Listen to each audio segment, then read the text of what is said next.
Macmillan Audio presents If You're in My Office, It's Already Too Late, A Divorce Lawyer's Guide to Staying Together by James J. Sexton, Esquire, read for you by the author.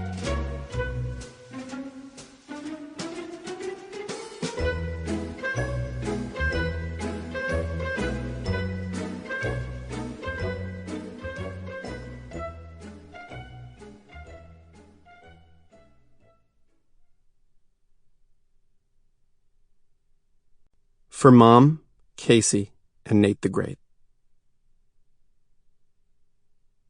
She insists she's in love with me, whatever that is. What she means is she prefers the senseless pain we inflict on each other to the pain we would otherwise inflict on ourselves. Paddy Chayefsky, Altered States. Negotiations and love songs are often mistaken for one and the same. Paul Simon, Train in the Distance. Everything in this book is factual. Names and identifying details have been changed to preserve my license to practice law. Introduction. Take the path they didn't.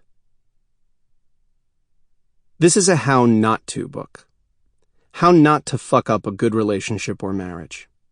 If you're married, the goal of this book is to keep you out of my office.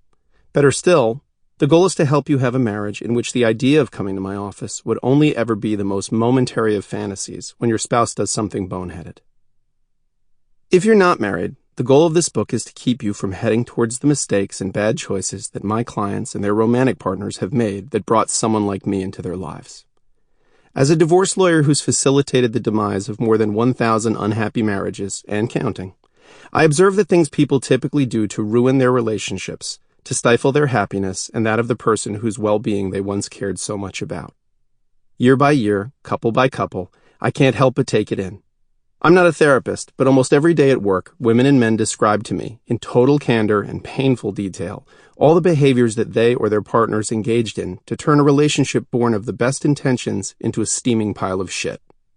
The miscommunication, the non-communication, the diluted communication, the self-absorbedness, the changing when stability was called for, the not changing when evolving was called for.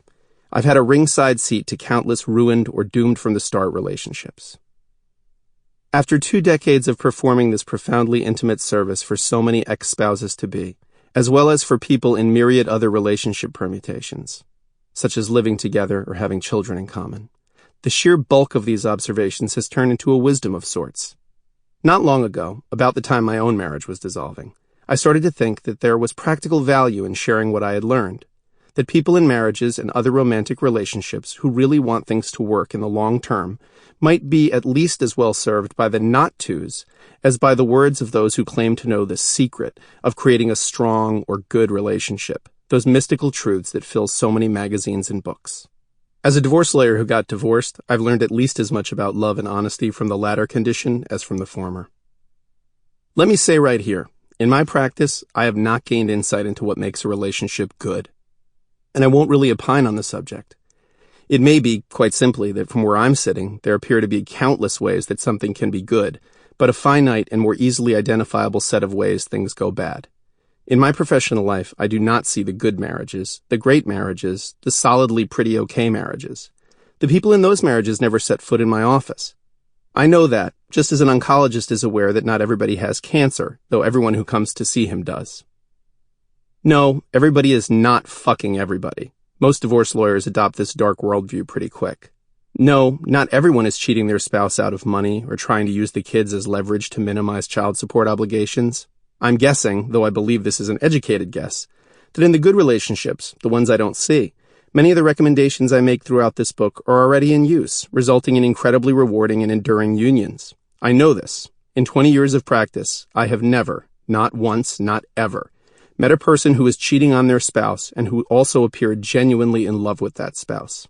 I have never met a happily married person, not once, who was involved in massive financial impropriety. If you know you've got something special, you don't out of nowhere start behaving in ways to jeopardize that. But do you really want insights into love and romance and successful partnership from a divorce lawyer? Yes, and here's why. Sample complete. Ready to continue?